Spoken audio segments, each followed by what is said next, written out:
Good morning to all of you. आज हम पढ़ेंगे कंपनसेशन क्षतिपूर्ति। ये बीकॉम सेकेंड ईयर के इनकम टैक्स में इनकम फ्रॉम सैलरी हेड का टॉपिक है।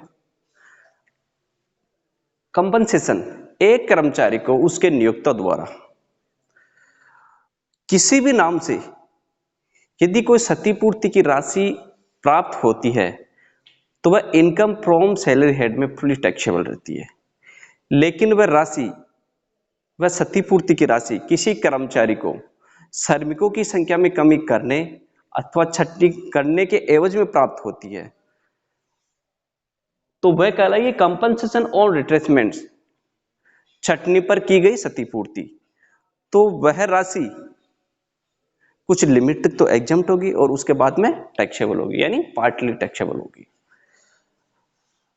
अब जैसे मान लो कर्मचारी छटनी के रूप में यदि कर्मचारी को क्षतिपूर्ति की राशि प्राप्त होती है तो वो पार्टली टैक्सेबल रहती है। लेकिन किसी कर्मचारी को उसकी एक्सीडेंट हो जाने पर, उनकी दुर्घटना होने पर यदि वह शारीरिक या मानसिक रूप से असक्षम हो जाता है या फिर कर्मचारी के दुर्घटना में एक्सीडेंट हो जाने पर उसके फैमिली मेंबर्स को जो कंपनसेशन प्राप्त होता है वह फुली एग्जम्प्ट रहता है। ठीक है। और छटनी के अलावा यदि कर्मचारी को क्षतिपूर्ति की राशि प्राप्त होती है तो वह फुली टैक्सेबल रहता है। अब बात करते हैं कंपनसेशन और रिट्रेसमेंट। छटनी पर प्राप्त क्षतिपूर्ति की राशि में से कितना अमाउंट तो एग्जम्प्ट होगा और कितना अमाउंट टैक्सेबल होगा। इसके लिए अपने को तीन फिगर निकाल लिए, तीन फिगर देखनी है अपने को। पहले actual amount received,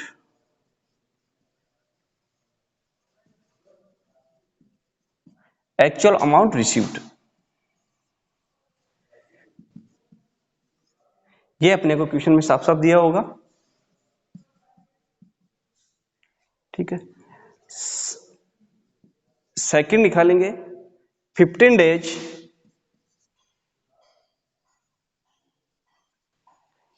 into 1 day salary.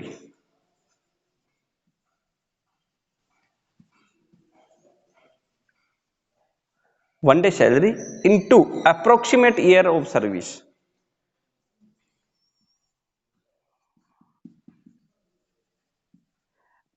Approximate years of service.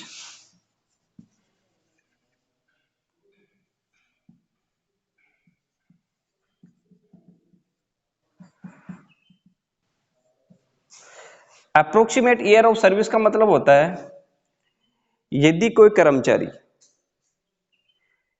यूं मान लेते कि 18 वर्ष 25 महीने, 18 वर्ष 10 महीने और 25 दिन,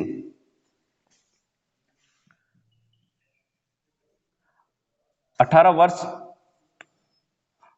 10 महीने और 25 दिन की सर्विस पूरी करता है तो अपने को अप्रोक्सीमेट ईयर में यानी 6 महीने तक की अवधि को छोड़ देना है।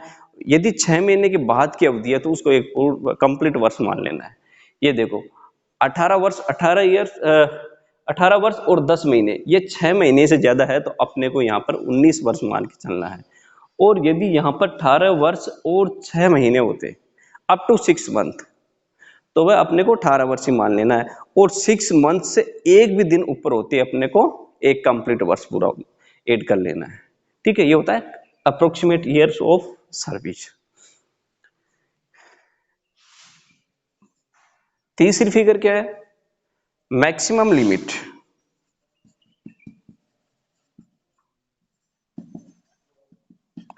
मैक्सिमम लिमिट है 5 लाख। ये तो अपने को याद रखनी है।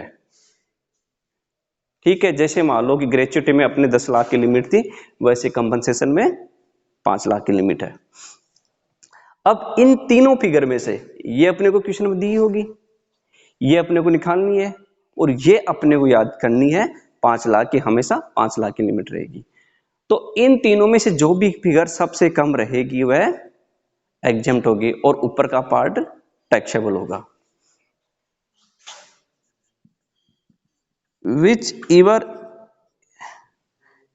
इवर इज लेस। क्या हो जाएगी? एग्जम्प्ट। ठीक है, तो टैक्सेबल क्या हो जाएगा? Taxable amount,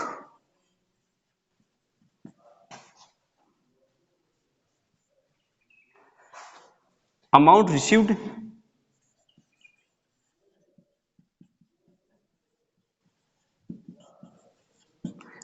received minus exempt amount.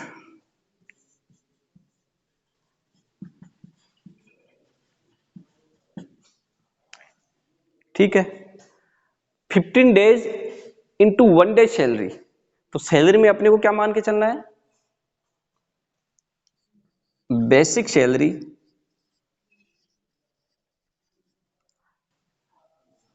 Plus, या एकदम salary means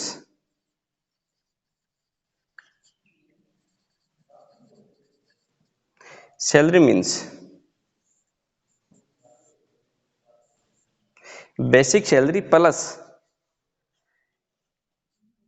D A dearness allowance break in with the always, अपने को हमेशा पूरा का पूरा डीए लेके चलना है। Basic salary plus DA always plus commission based on sale, विक्रय से संबंधित कमीशन। Basic salary plus DA always commission based on sale plus gross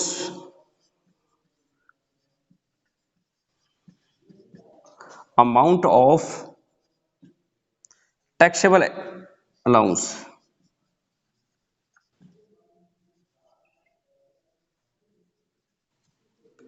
taxable allowance, gross amount of taxable allowance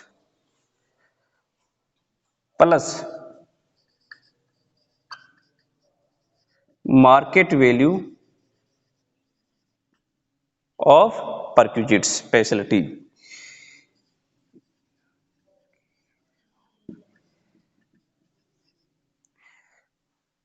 perquisites के बारे में अब आगे पढ़ेंगे अपन विस्तार से। तो अपने को सैलरी में क्या क्या लेना?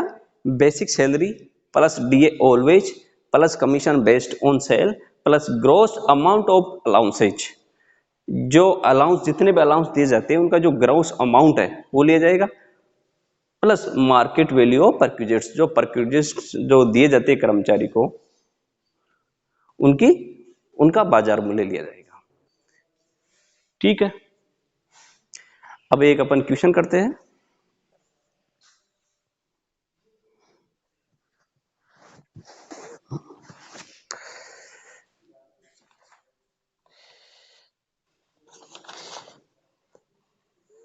श्री गनीश्याम राजस्थान हैंडलूम फैक्ट्री में 1 मई 2007 को लिपिक नियुक्त हुए, यानी एलडीसी की पोस्ट पर ज्वाइनिंग ली उन्होंने 1 मई 2007 को।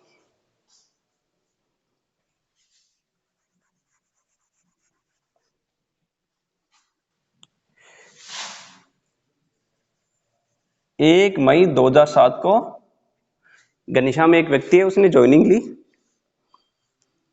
बाद में उन्हें 15 जून 2019 को छटने के कारण नौकरी से हटा दिया गया। छटने के कारण 15 जून 2019 को। ठीक है, तथा उन्हें 18,000 रुपये की राशि क्षतिपूर्ति के रूप में प्राप्त हुई। Actual amount received 18,000।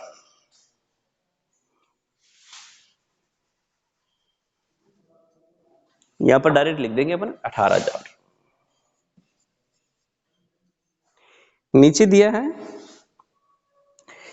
उनको 1 अप्रैल 2019 से 2300 रुपये प्रति माह वेतन प्राप्त हुआ। 1 अप्रैल 2019 से 2300 रुपये प्रति माह वेतन प्राप्त हुआ, परंतु इसके पूर्व 2,000 प्रति माह ही प्राप्त हुआ। कर निर्धारण वर्ष 2021 के लिए क्षतिपूर्ति की कर मुक्त राशि ज्ञात कीजिए। भाई क्या हुआ कि 1 अप्रैल 2019 से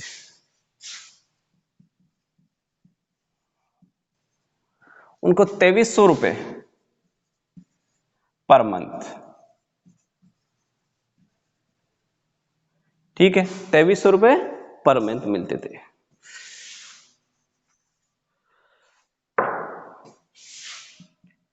और उससे पहले मिलते थे 1 अप्रैल 2019 से पहले उसको मिलते थे 2000 रुपए पर मंथ। 2000 दे रखा है, हाँ 2000 रुपए पर मंथ, अप टू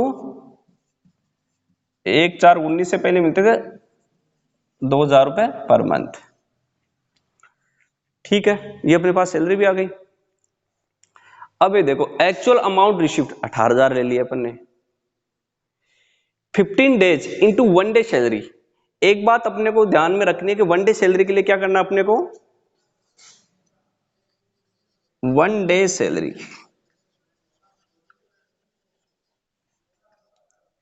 यदि अपने को सैलरी मंथ दी हुई हो, जैसे मंथ में दी हुई 2300 रुपए पर मंथ, 2000 रुपए पर मंथ जो भी है, यदि मंथ्स में अपने को सैलरी दी हुई हो तो अपने को क्या करना है, जिस डेट को छटनी की जा रही उस महीने से ठीक पहले 3 मंथ सैलरी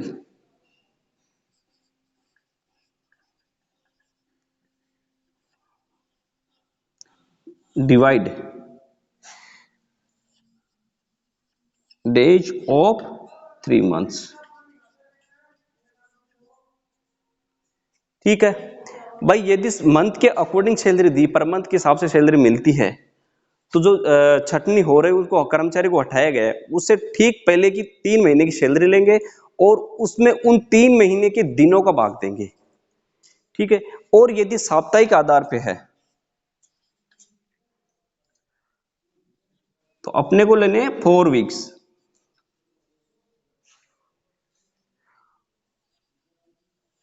और उसमें अपने को days of 4 weeks.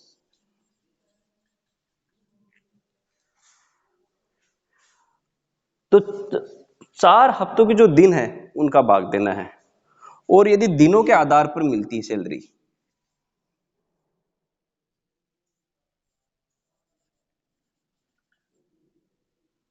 Twelve days.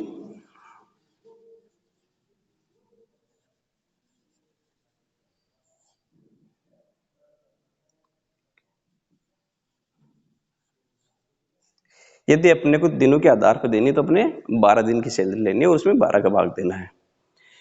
यहां पर ये देखो 3 मंथ सैलरी, जिस दिन छटनी हुई, जिस दिन कर्मचारी को उठाया गया उससे ठीक पहले की 3 महीने की सैलरी लेंगे और उस सैलरी में उन 3 महीनों की संख्या का भाग देंगे। अब यहां पर ये देखना, जैसे मान लो 15 दिसंबर को, यूं मान लेते हैं कि 15 दिसंबर को उसको हटाया गया। अब 15 दिसंबर को छोड़ दो, 15 दिन है, इसमें नवंबर, अक्टूबर और सितंबर। नवंबर के कितने हो गए 30, अक्टूबर के हो गए 31 और सितंबर के हो गए, सितंबर के होंगे शायद 30। ये हो गए अपने पास 30, 31, 61, 30, 91। तो अपने को 3 महीने की सैलरी में 91 का भाग देना है। और यहां पर 15 दिसंबर को ना हटा के उसको यदि 31 दिसंबर को हटाया जाता है तो 31 दिसंबर को भी काउंट कर लेते, फिर लेते अपन दिसंबर, नवंबर और अक्टूबर, फिर दिसंबर की 31 में, नवंबर के 30 और अक्टूबर के 31, इस प्रकार लेते। चलो यहां पर देखते हैं,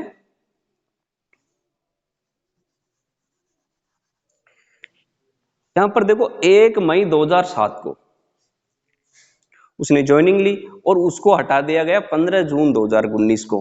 अपने को 3 महीने की सैलरी लेनी है, जून से पहले मई, अप्रैल और मार्च, यानी मई 19, अप्रैल 19 और मार्च 19। ये 3 महीने की सैलरी। मई में कितना मिल रहा था, 1 अप्रैल 2019 के बाद 2300 रुपये पर मंथ मिल रहे थे। मई में मिले 2300 रुपये, अप्रैल में मिले 2300 रुपये और मार्च में मिले 2000 रुपये। कितनी सैलरी हुई टोटल, 46,6600। ठीक है, कितने दिनों को भाग देना है, या ले लो डेज, डेज हो जाएंगे, ये तो होगी सैलरी, मई में 31 दिन का होता महीना 31, अप्रैल में 30 और मार्च में 31, ये हो गए 61, 31, 92। अपने को वन डे सैलरी के लिए क्या करना है, वन डे सैलरी 6600 6600 डिवाइड 92, ये कितना हो जाएगा, 9 7 63, 630, 9 2 18, 44, 9 7 630, 44, 1 4 समथिंग 71.74। ठीक है, वन डे सैलरी आ गई 71.74। 15 days into one day salary into approximate years of service. अब बात करते हैं अपन अप्रोक्सीमेट ईयर्स ऑफ सर्विस। 1 मई 2007 को, 1 मई 2007 की ज्वाइनिंग से 15 जून 2019 तक कितने हुए, मई के बाद में अपन लेते हैं 30 अप्रैल तक, मई 2007 से 8 तक, एक वर्ष हो गया, 30 अप्रैल 2008 तक, 8 9 10 11 12 13 14 15 16 17 18 19, 12 वर्ष हो गए।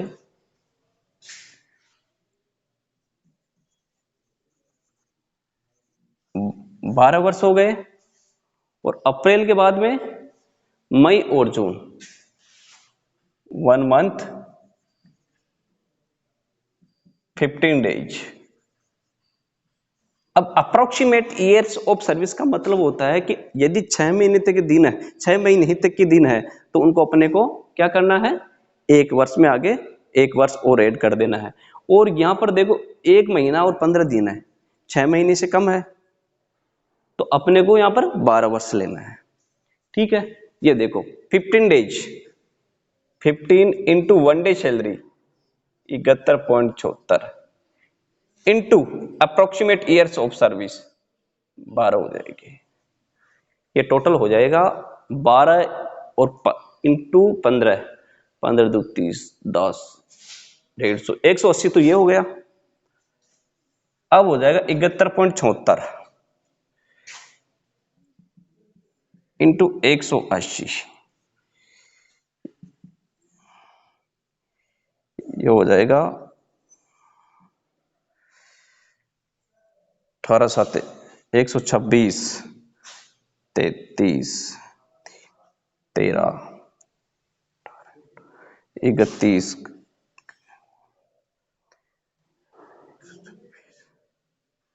129, 12,913.20, यानी 12,913 ले लेते हैं।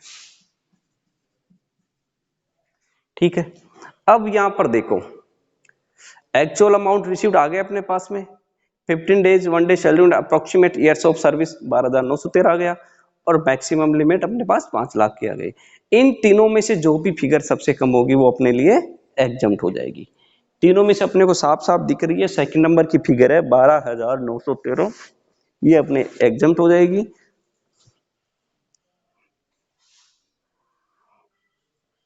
$12,913 टैक्सेबल हो जाएगी। Actual amount receive 18,000 minus exempted amount 12,913।